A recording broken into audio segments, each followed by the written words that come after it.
Financially raw, real, authentic wisdom with Lourens from Retire Rich and Happy.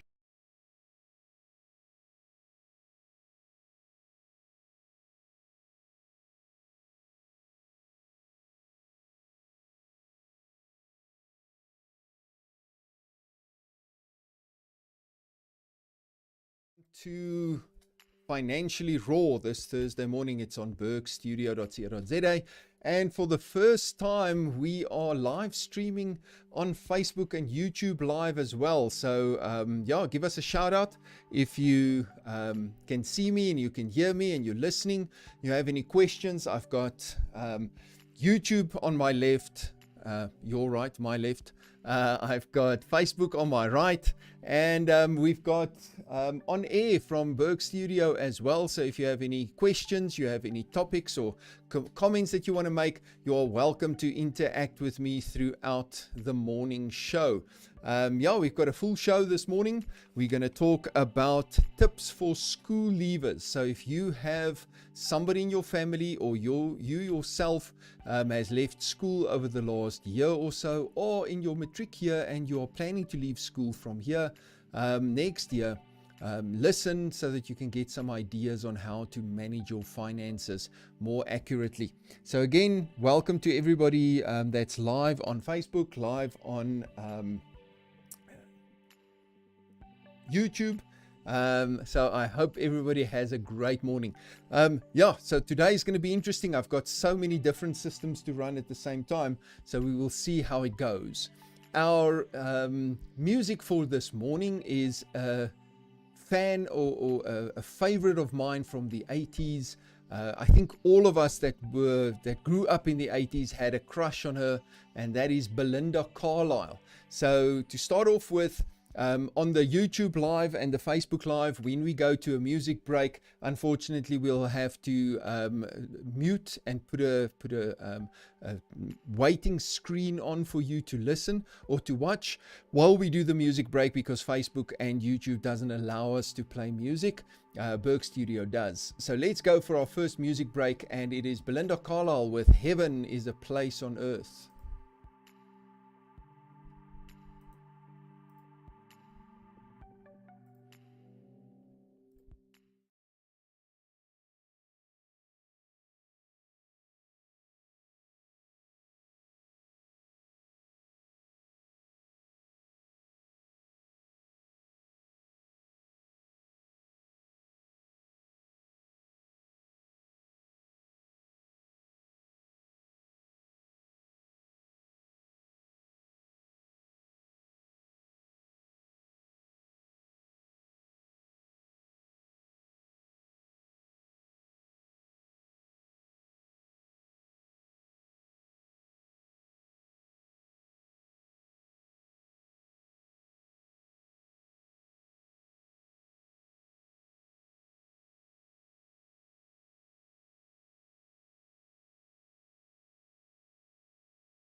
Financially raw, real, authentic wisdom with Lourens from Retire Rich and Happy. And welcome back, guys. That was Belinda Carlisle. Heaven is a place on earth. So we'll have some more Belinda Carlisle songs as we go through the morning. So like I said, our topic for this morning is tips for school leavers, some financial tips that if you leave school and you start earning your first income, the quicker you start building the right habits, doing the right things, the easier it's going to be for you to eventually win at the game of money. The problem we have is we've come from a generation, or we've come from generations of people that come from an education system that has taught us how to become good employees and earn an income, but it doesn't really teach us what to do with that income once we've earned it. So we get to 40, we're battered, we're bruised, our expenses are higher than our incomes, we have a lot of unsecured debt, and then people want to tell us that what we're doing is wrong. So you didn't know any better. So as soon as you can get the right habits, learn the tips, learn the tricks, and learn how to win at the game of money, the quicker you will be able to win. So the ideal is just after school. So let's start through working through some of the tips I have. The first one is you have to budget. Guys, we've done some research and about 77% of people have no budget. That is a crazy, crazy statistic. About 30% of people have a very limited budget. And that is the budget where you have everything on an Excel spreadsheet and you think you are properly planned for the month to come. But only 3% of people have an in-depth budget that not only makes provision for the normal expenses, but makes provision for variable expenses. It makes provision for all those once-off expenses or unplanned expenses. And funnily enough, when you start doing the research, those 3% are more successful than the 97% combined financially. So it is important for you to learn to budget. But you need to understand that budgeting is 80% looking backwards and only 20% looking forward. We tend to think that budgeting is a predictor of the future. So you sit in the beginning of the month and you say, listen, I'm going to budget. I've got this much money coming in. This is what I'm going to spend my money on and I'll be okay. But then we get to the 20th of the month and suddenly the money's gone. And now we're in trouble because now we have to start dipping into our savings, going into our credit card, etc., etc. And then we go the next month. Okay, it wasn't a good month, but next month is going to be better. And then we just repeat that cycle on an ongoing basis, which is not ideal. So what you want to do is you first have to look backwards before you look forward. So by the end of the month, the day before your new salary comes in, you need to do a reconciliation of what happened in the previous month and exactly what happened. Where did your money go? What did you spend your money on? Because if you're not aware of where your money is going, you cannot plan where it needs to go next. We've done some research and the average middle to upper middle class family in South Africa overspends by at least 10%.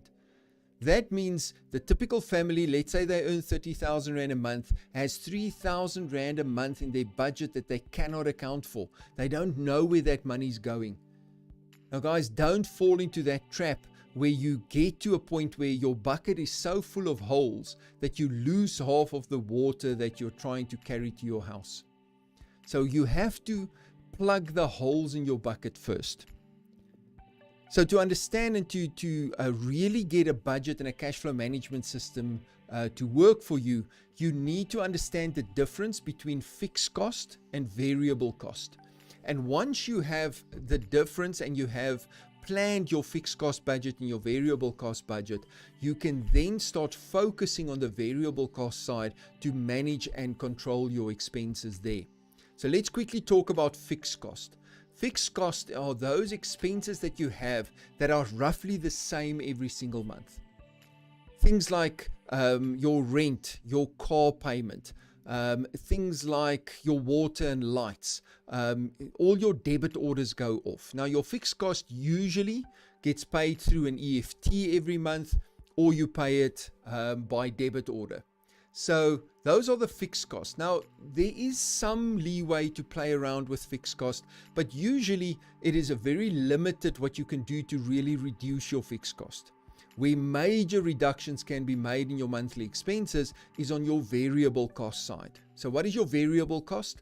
Your variable cost is those expenses where you spend money that's not fixed every month. It fluctuates from month to month. Like, for example, your groceries, your fuel you put in your car, eating out, buying coffee every morning when you drive to work. All of those spending money, that is where most people lose that 10%, because they don't understand how much money they are spending at any given point in time. And then what people do is they think it's a discipline issue. They say, well, I'm not very disciplined with my money. But very seldom is it a discipline issue. More often it's an awareness and a planning issue. Because you don't have a plan what to do with your money, because you are not aware of where you are against where you would like to be or need to be, it's very difficult then to be disciplined. So you have to have a proper plan in place. Now, as part of iRetire's coaching model under student level, we teach you a cash flow management system, which we call VCS, or variable cost segregation.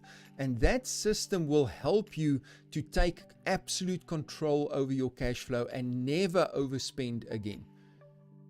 So if you're interested, go to our website, retirehappy.co.za. You can watch the coaching presentation there and see how we can help you to make sure from the beginning that you never get in a situation where your expenses get out of hand.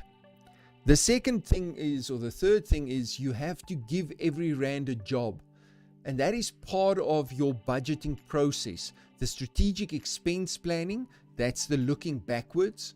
So that looks at where did my money go. Giving every rand a job then moves forward. So you start predicting what's going to happen next. And you need to look at every rand that you spend and see what you're going to spend it on. And be aware of the money that you spend. Number 4, you really need to manage your credit score. Guys, this is extremely important. Don't get into a situation where your credit score becomes worse and worse, and then when you do get into a position where you need to buy a car, you want to buy your own home, even you want to rent your own place, that your credit score is bad and now you're playing or you're stuck behind the 8 ball and you cannot move forward. So manage your credit score. There's an app that you can download for free called Clear Score. You can download it from Google Play. I'm sure it's on the Apple App Store. You can go download it there. It is a free app where you can, on a monthly basis, check your credit score and see the impact of certain things on your credit score. So do that. Be aware of your credit score, because that is very important. It's almost like your reputation in the real world. Once your reputation is tainted and your reputation is broken down, nobody wants to trust you anymore. And that's what happens with your credit score. That is your reputation. People need to trust you to lend you money. People need to trust you to give you the money to buy your house or your car. So if your credit score is bad, your reputation is bad, and it's very difficult to build up your reputation again. So when you do get debt, so everybody will build debt during their lifetime. That's just how life works. And you have good debt. Good debt is debt that you use to build assets with.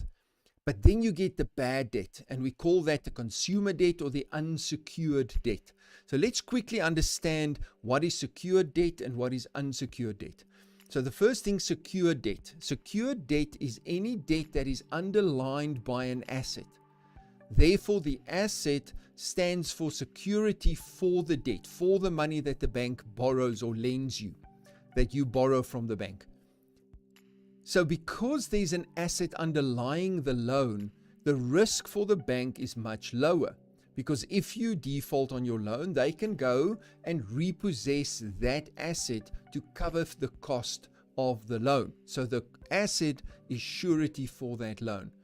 Because they have that recourse, they are willing to give you a lower interest rate on your secured debt. So your secured debt is usually a lower interest rate, and it's usually cheaper debt.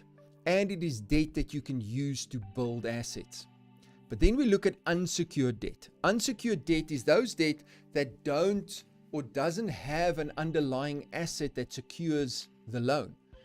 Therefore, in the event that you default on that loan, the bank has very little recourse, or on the recourse they do have is very expensive and takes very long for them to repossess something because there's no specific asset linked to that debt. Therefore, the risk is much higher, and that's why your interest rates are much higher. More risk, higher interest. Also, the term on unsecured debt is usually shorter than the term that you can get on a secured debt, which means your monthly repayments on an unsecured debt is much more expensive than a secured debt. And that means that is what kills your cash flow. So be very careful when you start using unsecured debt. You don't want to work with unsecured debt. Secured debt, you can manage and you can build assets. Unsecured debt is the killer of your cash flow. That is what you want to avoid at all cost. So when you do get into unsecured debt, something went wrong, you had to take out a loan, that is what you focus on first. Get rid of that unsecured debt first. Before you try to invest and build asset, you first get rid of your unsecured debt. We call that moving your zero back to zero. If you watch the presentation on our website, you will understand what we mean with moving your zero back to zero. But that's the first thing. Get your zero back to zero before you start to build assets. So that's very important. So you get rid of unsecured debt first. So I have a question here or a comment from Fricky. The interns want to thank you and RRH for the last 6 weeks. We want to suggest that more people attend this internship. Well, thank you, Fricky, and the interns. I'm so glad we could have made a small difference in your life. And you need to let us know, because your internship ends tomorrow. You need to let us know how this has helped you and where you go in life. We would love to hear about the future success, because I do believe each one of you will be successful in whatever avenue you follow in your life. Okay, so let's get back to getting rid of unsecured debt. Also, make sure that if you do have an account, whether it's a cell phone account, whether it's your car payment, make sure that you pay your accounts on time. Don't pay your accounts late. Don't let debit orders bounce off your account. Make sure that you have enough money in your bank account for any of your debit orders to go off. And accounts include things like your medical aid. It includes things like your life cover, your cell phone account, your car payment, the rent. Make sure that you pay your accounts on time. Because every time a debit order comes back, every time you pay 3 or 4 days late, it does have an effect on your credit score. And like I said earlier, your credit score is your reputation in the real world. So that when you go to a bank, when you go to a finance house, that reputation is what shows them whether they can trust you to lend you the money or not. And then always keep your zero at zero. Guys, what happens is, and as you go through life, you will get a credit card at some point for the convenience of it. But always stay on the positive side of the credit card. Don't go into the negative side. I see so many people, and I ask them if they've got credit card debt, and they'd say, no, I've got a credit card. At some point, it's about 20,000 outstanding for the month, but every month I settle that credit card, so I am okay. Guys, that is not okay, because you are still on the negative side of the zero. Get your zero back to zero. so that you work on the positive side of zero, not the negative side of zero. It is so important to stay there, because once you're at the negative side, one little thing goes wrong and suddenly you cannot finish or cannot settle it that month. And then you start to go deeper and deeper and deeper into the negative side of your zero. So keep your zero at zero. Okay, guys, so let's take another music break. And then when we come back, we're going to talk a little bit about lending money to other people. Is that a good idea or not? So let's listen to Belinda Carlisle, Circle in the Sand.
And we are back. That was Belinda Carlisle, Circle in the Sand.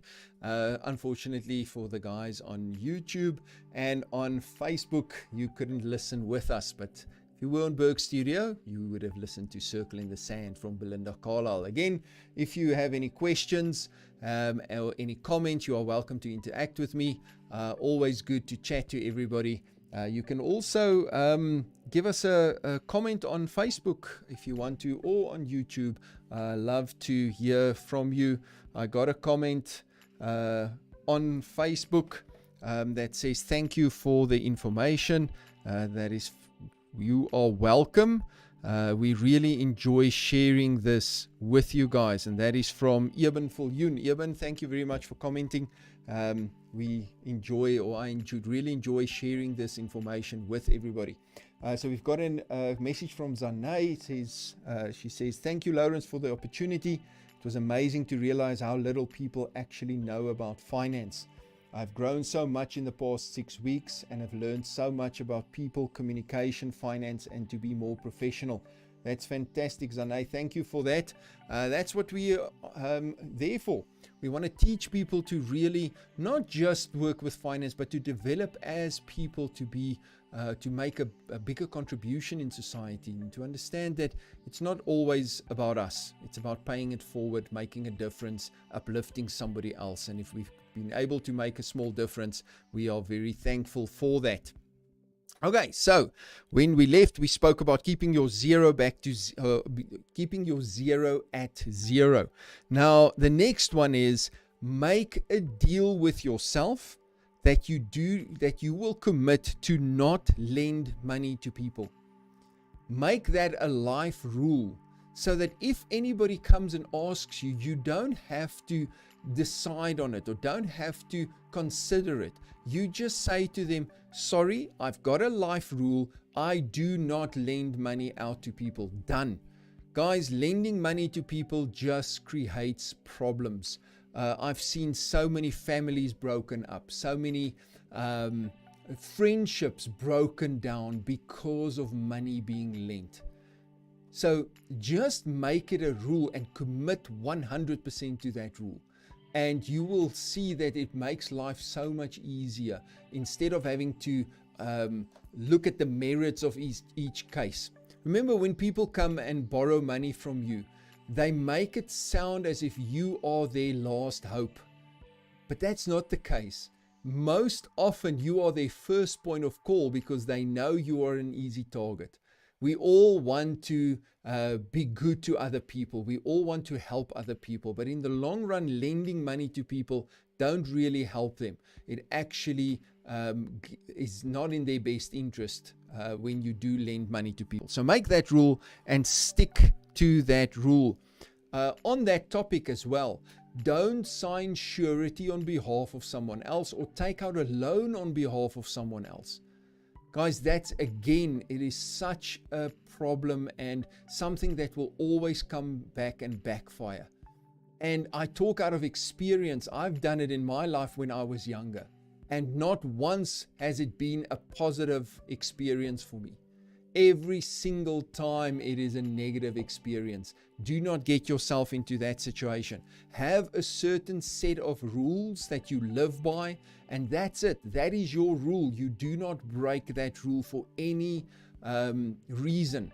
And once you have that firm commitment that that is your rule, people will respect that. So it's not, I don't want to lend money to you, or I don't want to sign surety for you. It's, I don't sign surety. It's a blanket thing. It's not a personal thing. And the moment you position it that way, people will understand it better. It's because we try and say no to some people and yes to others that people feel personally offended if you don't want to help them. So just make the rule and don't do it for anybody, because that is your life rule. Remember, if you signed an agreement, you are still responsible for that agreement. I'll give you an example of what I mean about that. If you and your boyfriend or girlfriend decide to move in together, and those are the kind of things that happen when you're out of school, a couple of years out of school, you meet somebody and you decide to live with them. Very often what happens is both of you sign the lease on that property. Now you and your boyfriend or you and your girlfriend has a fight, you break up, it didn't work out, and you move out of the flat. Remember, the fact that you've moved out doesn't stop you from being responsible for that lease. You signed that lease. So make sure that if you've signed a lease, you stay responsible for it. And if the situation changes, you need to make sure that your responsibility for that agreement gets released, because that can come and bite you in the backside. Because you move out, you and your boyfriend has broken up, and 6 months later, you find out that he left, he never paid his rent for 3 months or 4 months, and now they're coming after you for their arrear rent. You don't want to be in that situation and get that surprise. So do not sign surety. And if you do go into a combined agreement with somebody, understand that you stay responsibility for that agreement. We've got a message from Ompile as well. Thankful for the lifetime's teachings about how to handle my money. Definitely going to implement this for the rest of my life. I'm grateful for the opportunity that was given to us. Thank you, Ompile. Yes, and that's part of this show as well, is for you guys to take these lessons through and implement it. Because again, money, you need to remove the emotion from money and focus on having the rules and the strategies in place to work with it. Jason says, I just want to thank you for everything I learned in the internship. I really learned a lot about financial freedom, insurance, and have a new view on retirement. Yeah, we're going to talk about redefining retirement in today's show as well. Okay, so let's go on and we talk a little bit about tax. Guys, the moment you start earning income, tax will become an issue in your life. People are so afraid of tax. They just pay. They just don't want to know about tax. They just don't want issues with SARS. But people don't understand tax. So if you want to win at the game of money, be the 1 in 100 person that actually understands how your tax works. And once you understand how your tax works, how can you manage your taxes better to pay the least amount that is legally required of you? So you have to pay some tax, but you can minimize that tax legally. And if you don't play those rules, or you don't use those rules that are afforded you, you are losing out on thousands and thousands and thousands of rands that could build assets. I look at some people that's been in a career for 20, 25 years and have never looked at ways of reducing their tax burden. Imagine over a 20 or 25 year process, if you could save 2,000 or 3,000 rand a month of your tax bill, how much money that could have been, how many assets could have been created if that money stayed in your account instead of being paid over to SARS. So guys, learn how to manage your taxes. You can cut your tax liability easily. So what you're paying for tax now, you can reduce that legally without too much of an issue if you just take the time to learn a little bit about tax. Okay, number 15, have a side hustle. Don't think that you will become financially free just by earning your salary. Do things on the side to create what we call MSI. You will have PSI, that is your primary source of income, and that primary source of income is typically defined as your lifestyle income. That's the income that you use to pay your bills. But then you want freedom income, and that is what we call MSI, or multiple sources of income. So use that multiple sources of income to create freedom. But don't just rely on one source of income. From 8 to 9, or from 9 to 5 during the day, you build your lifestyle income and you build a career. From 6 to 9 in the evening, you build your freedom. Don't sit at home from 6 in the evening to 9 watching Netflix. Do something to build your empire from 6 to 9 in the evening. Number 17, be careful of financial scams.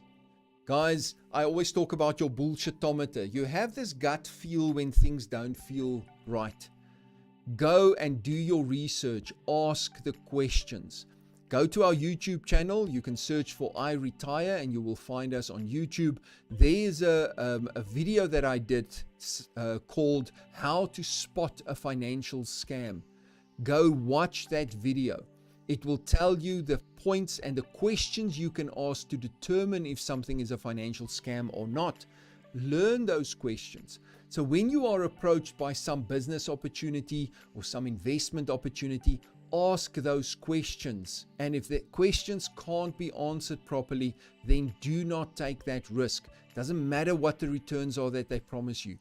Greed is one of the most dangerous things that you can have in the world, because greed and fear of loss gets used by scamsters to take people for hundreds and hundreds of millions of rands every year. So make sure that you stay focused, stay unemotional when it comes to investment opportunities and business opportunities, and don't be afraid to ask those questions. I promise you, from a business person, and I've been an entrepreneur my whole life, I'd rather work with somebody that asks me the tough questions and I can answer them openly and fairly what those the answers are, than work with somebody that just says yes, yes, yes, yes, yes for everything. And once there's an obstacle, they turn around and say, but I never understood this, or I didn't know. I'd rather work with a difficult guy. So if a person gets offended when you start asking them some difficult questions, if a person feels they don't want to answer it or they can't answer it, then the red flags must go up and you must start asking yourself, is this worthwhile? And if those red flags go up, walk away. Don't reconsider, just walk away. Okay. At the end of the day, if you want to, at any point in time, improve your financial situation, there's only two ways in which you can improve that financial situation. The first one is to reduce expenses. And that comes into the first thing I said this morning, is about budgeting. The second one is increasing your revenue. So those are the only two. The problem is we tend to over-focus on the increasing of revenue and under-focus on the taking control of expenses or reduce your expenses. So the analogy I use is, if you had a cabin in the woods and you lived about 1 kilometer from the river, and you had to go carry water from the river to your cabin every morning, but your bucket is full of holes, what are you going to do? What is your strategy going to be? Is it going to be to start running faster, walk more often back and forth from the river so that you can get enough water at your cabin? Or you're going to take an hour or so and first plug the holes in your bucket?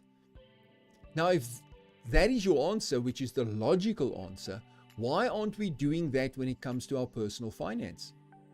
Our bucket, our budget for this analogy, is full of holes. Like I said earlier, people overspend by at least 10%, and I mean at least 10%. Most people are way over. So, but then what we do is we don't sit down and fix the holes in that bucket. What we do is we start running faster and faster. We get a second job. We go for that promotion that means that we work extra hours for more income.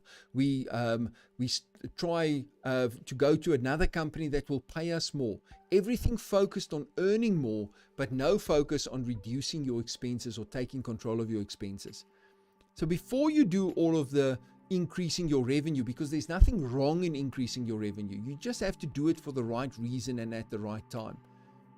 But first, take some time, look at your budget, look at your expenses, really embrace your true expenses. Don't bullshit yourself, because it's so easy for us to do that.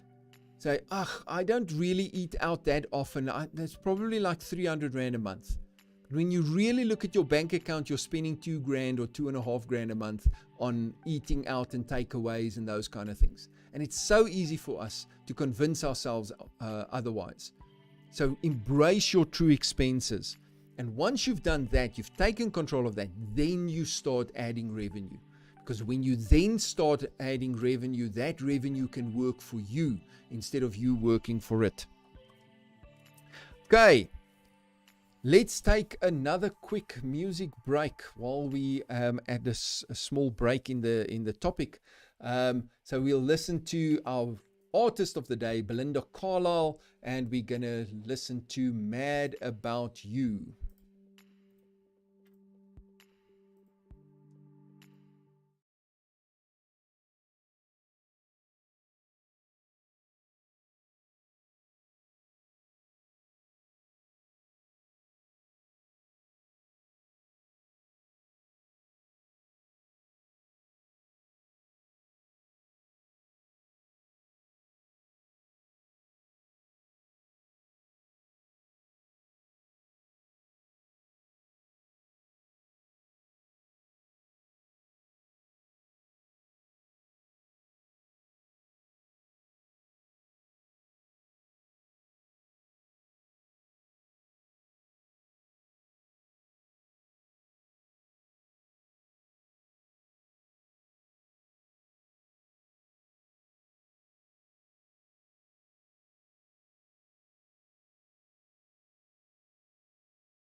Financially raw, real, authentic wisdom with Lourens from Retire Rich and Happy.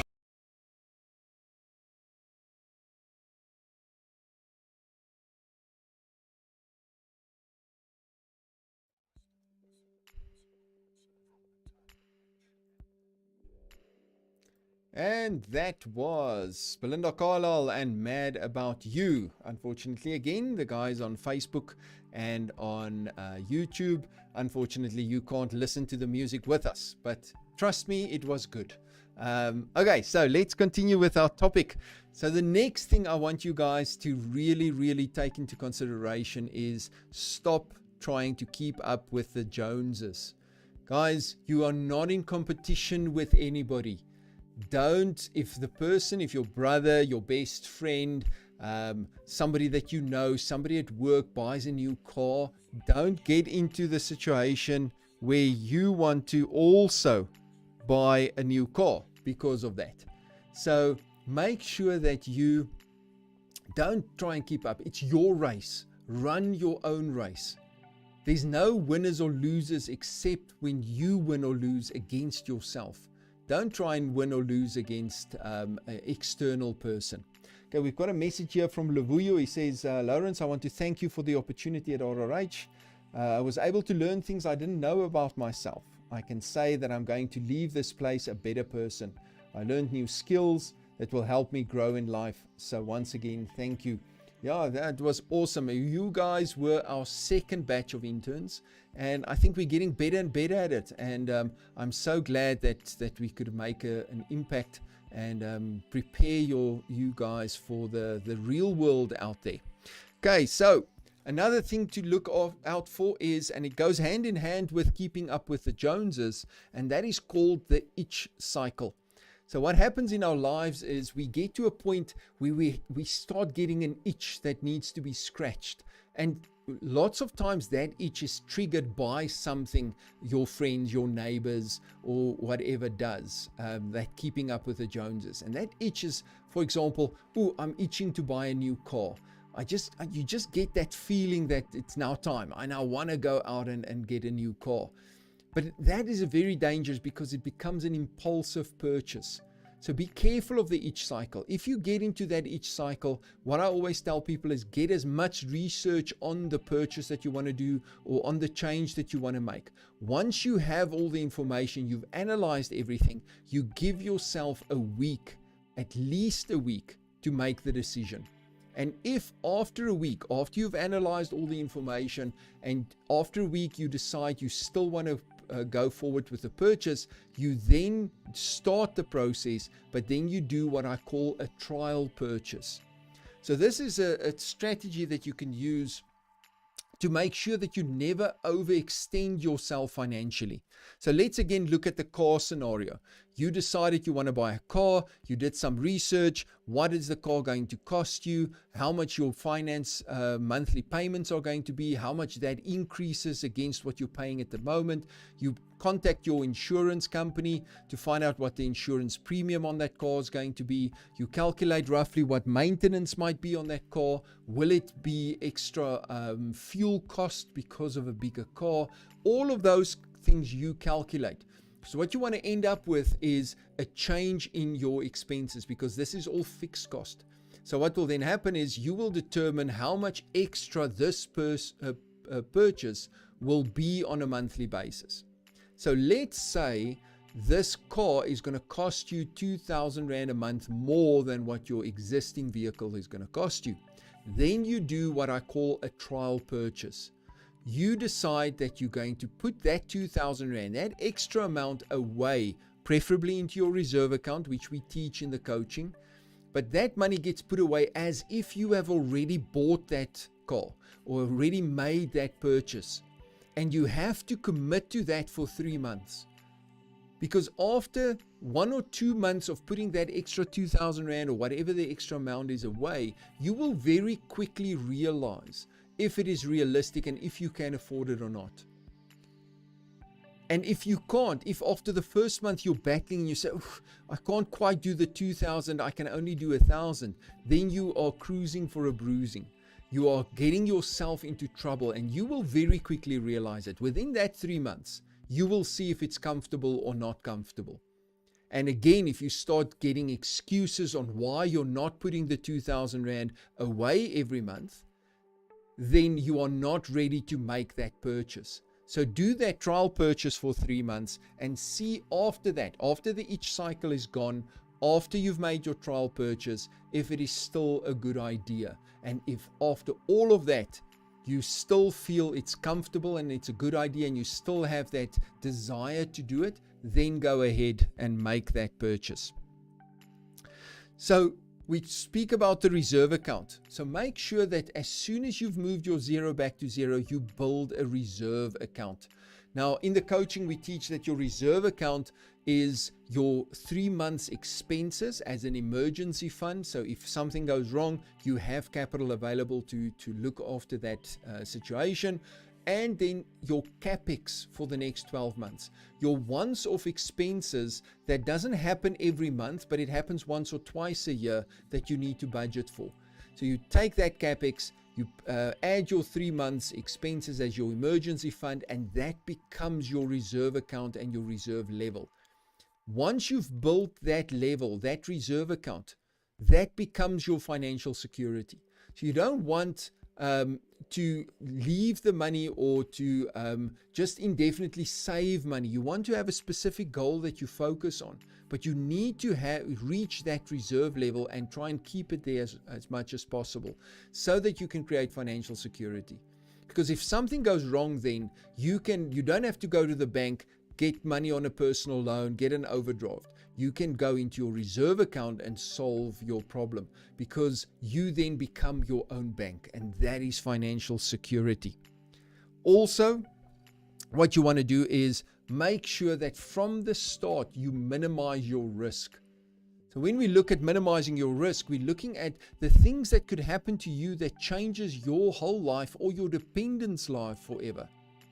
You need to look at that and make sure that what you need if one of these events happen, and we talk about things like life cover, disability, severe illnesses, medical expenses, your short-term insurance when they steal your car, they break into your house. All of those things, those events that can happen need to be insured. But you need to approach it from what do you need and not what have you got and try and beat what you've got. So you sit with one of our risk specialists at RRH and they will do a risk assessment with you. And you're welcome to send an email to info@rrh.life and they will contact you and set up a free, no obligation meeting with one of the risk specialists to show you exactly how this process works. But you sit with them, they will determine exactly what you need and then build something that does exactly that. No more or no less. Okay, we've got a comment from Sue on Facebook. She says, wow, thank you, Sue. I'm glad you find it well. And thank you for watching. Okay, the next one is when you look at retirement. How do you plan for your retirement? And the first thing you need to look, and I know just leaving school, starting a career, retirement feels like it's forever away still. It's never going to get there. I'm so young still. There's so many years. I promise you, from a guy who's now moving closer and closer to retirement age, it happens very quickly. So you have to start planning your retirement when you start working already. Don't wait until you're 30. Don't wait until you're 40. Start immediately. But you first and foremost have to redefine what retirement means. Retirement is not the day you stop working. Retirement is the day that you work because you want to work, not because you have to work anymore. So guys, that is when your assets generate enough income every month to exceed your lifestyle income, the income that you get from your job. Because the moment you are there, you don't need to earn the income from your job anymore. And to get there, our focus that we teach is not to build capital. It is to replace income. You want to create assets that generate income generating assets that generate income through leverage. That should be your focus. You should build compound income, not compound interest. And there's 3 assets that you should look at when you start building towards retirement. What the traditional plan tells us is that retirement is all about building capital assets. So save enough money so that you eventually can invest that money and live off the interest. But that doesn't work. It's incomplete because 96% of people, and it will be worse by the time the young people get to retirement, but 96% of people cannot maintain their standard of living within 5 years of retirement. So the capital asset plan is not working. That doesn't mean you shouldn't use capital asset. It just means that you should use capital assets in conjunction with other assets. And what are those assets? They are business assets that create income through leverage, and fixed assets like, for example, a property or some asset that generates an income as a result of the asset, not what you do in the asset. And then my last message before we finish for the day is get yourself a financial coach. Guys, if you look at everything in the world, anything you want to exceed or succeed at, you need somebody to guide you, somebody that sits outside of you and can see things that you cannot see, that can point you in the right direction, that can help you overcome obstacles, that can help you bridge the knowing-doing gap. And that is a financial coach. Get into the habit as quickly as possible to take a portion of your income and pay a coach to help you succeed. I promise you that coach will create many times over what you pay them in benefit for you succeeding financially, not just for you, for your family, for your children. So again, go to our website, retirehappy.co.za, and on there you will be able to watch the coaching presentation and see how our system can help you to reach financial retirement in 10 years. Because guys, it is completely possible for you to start working and within 10 years be financially retired. That doesn't mean you stop working for the rest of your life. So let's say you are 20 years old, you could be financially retired at 30. But that doesn't mean you stop working at 30. It means you start doing what you're passionate about. You start building businesses that you are interested in, that you get excited on. Just imagine how different your life is going to be than most other people when what you do is actually your passion. What you do is what you enjoy doing, and you're doing it because of that, not because you need the paycheck at the end of the month. It will change your whole outlook on life. It will change the whole trajectory of your life. And it is possible by just doing the right things up front. Okay, guys, that is me for this morning. Thank you very much for joining me. Thanks for the people who joined me on Facebook, on YouTube. This was our first foray into doing the live stream, and I think we'll expand on that every week. So next week, same time, same place, we will be on again, live streaming to Facebook, live streaming to YouTube. Check out our Facebook page, Retire Happy.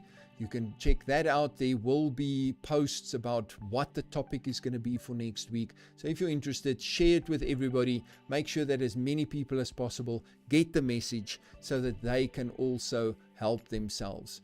Great. Thanks, guys. We play out with Leave a Light On from Belinda Carlisle.